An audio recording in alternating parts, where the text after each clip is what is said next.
كان في واحد صاحبي اسمه مينا قرر يروق الأوضة بتاعته بنفسه. قال لك مفيش زي شغل إيدي.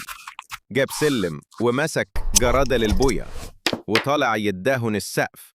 أول دهنة البوية طشت على هدومه، تاني دهنة نزل على عينه، تالت دهنة جرادة للبوية كله نزل على دماغه.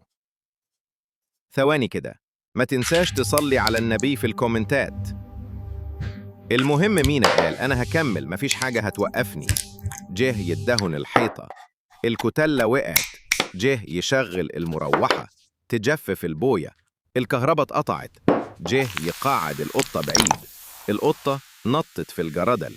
وفي الآخر لما خلص الأوضة دخل أبوه قال له أنت دهنتها، ده شكلها محتاجة تتهد وتتبني تاني.